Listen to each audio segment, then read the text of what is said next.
Still thinking of running, Jack? Think you can outrun the world? Sometimes things come back, mate. There's never a guarantee of coming back. Passing on, that's dead certain. The world's still the same. It's just less in it.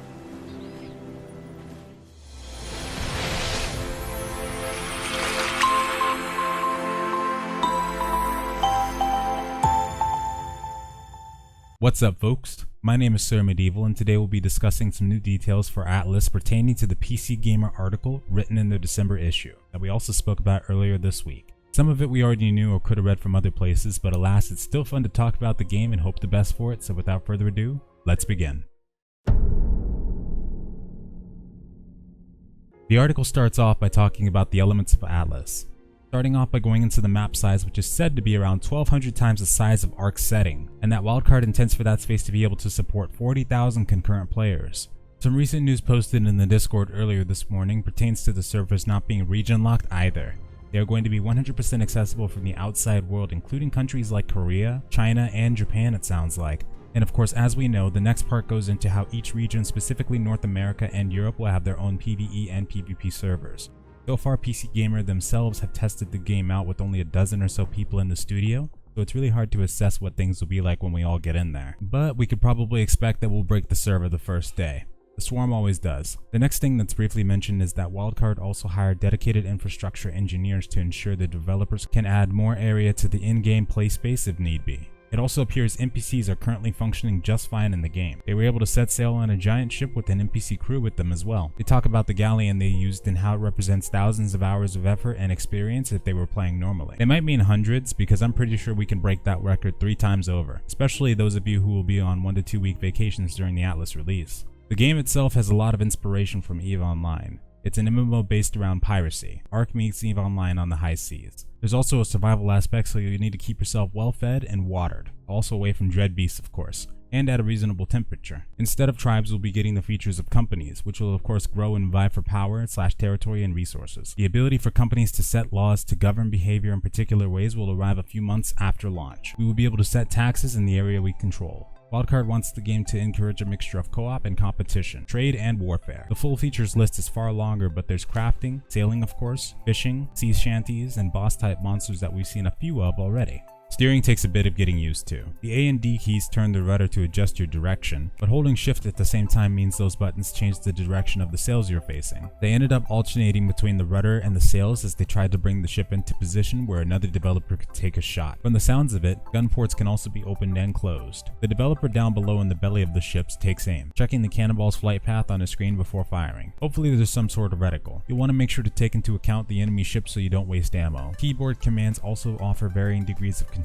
Free fire mode lets any NPC on a cannon shoot automatically when they find an enemy target, and another button acts as a universal hold fire signal as well. Red alert forces all NPCs to leave their station to attack any enemies that have boarded the ship. Players can also set individual options for the NPCs. It's also of course possible to board enemy ships whether through grappling hooks, horseback riding onto them, or just jumping onto them even. Dying doesn't take you out of the battle entirely. You can still respawn on a bed located on your ship. But leveling up a ship does increase the amount of beds it can hold on it, however it does have a cooldown timer, so make sure to keep note of that.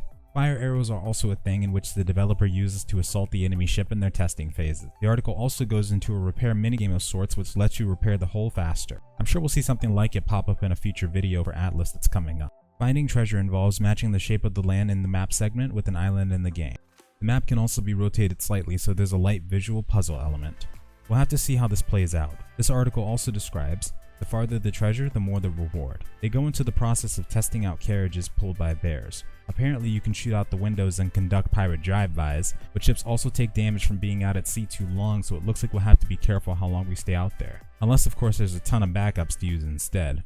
They also talk a bit about the ship's customization. We've seen a little bit of this too, but they describe their ship in particular sporting the PC Gamer logos and that they're able to change the sails along with the rest of the decor, painting it pixel by pixel. Ghost ships, that are also known as the ships of the Dam in Atlas, are useful for farming gold as well as freeing NPC characters you can recruit to your ship if you'd like as well. NPC crewmates will also need to be paid or else you risk having a mutiny on your hands. NPCs and NPC ships seems like they'll play a pretty good part in the world of Atlas, which I'm super excited about honestly. Pirates Online made me fall in love with that experience, and I'm really hoping we have it working here properly too. At the start of the game, you'll be starting in what's called a free port, basically a tutorial/starter area in which PvP is disabled. It's a level capped area too, so after a bit everyone will have to leave it and embark into the dangerous open world, unless you're on a PvE server. There's also certain free ports around the map in which you're completely safe inside. This exists to provide a smoother start than Ark, in which you can take your time learning Atlas and the various systems in relative comfort, instead of getting shot in the face as soon as you spawn in, followed by having a person scream into the microphone shortly after. In terms of companies, claiming more territory and having more ships out and about will increase the vision of the map. Another feature to go over is discovery zones, which encourage players to wander in new areas. They are similar to Ark Explorer notes, offering story tidbits and so on. There will be over 1,000 in early access launch, and to reach the highest level in the game, Wildcard states that you will need to find all the discovery zone, which means that they could be a source of a massive amount of experience. That means visiting all land masses and engaging in difficult journeys. Claiming an area also takes time, and your reward is a plot of land that only you can build on. Another company can try to take your land, but if you're not in the area, you'll get a notification to decide whether or not to try and defend it. If you are in the vicinity, they'll need to take out your players before they can start a counterclaim. It'll be interesting to see how the land claiming system turns out with all of us in there. The next section of the article goes into some of the other content of the game, most notably the taming system. During PCGamer's visit, they were shown a dragon you can tame for a short period of time, which, oh boy.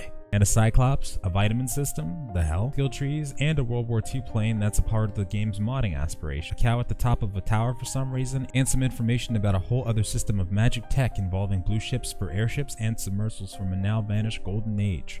One thing I wanted to touch up on was that dragon and the airships that we now know of, I suppose. That might pop up in modded scenarios as well. I just hope we can aim our cannons up though. Enough said. The hanging galley we see in one of the pictures is also actually a thing as well. Get ready for some executions.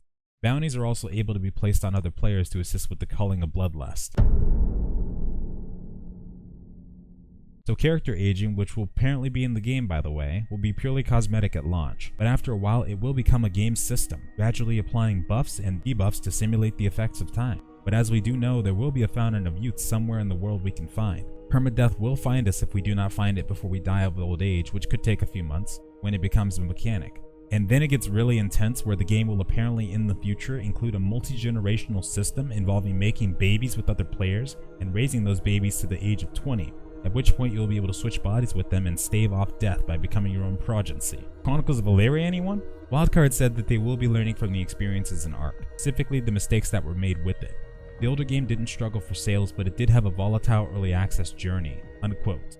But in conclusion, over the course of the next 2 years, they will be working on Atlas to try and make it an experience we can all love and enjoy.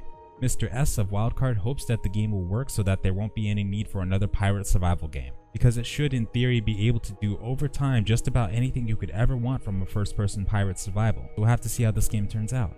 It comes out in early access in 2 days unless it suffers yet another delay, but hopefully not. But here's to hoping we come out with a smooth early access launch. But thank you all so much for watching, and that's all the details I have for you, and I hope you have a wonderful night or day. Farewell.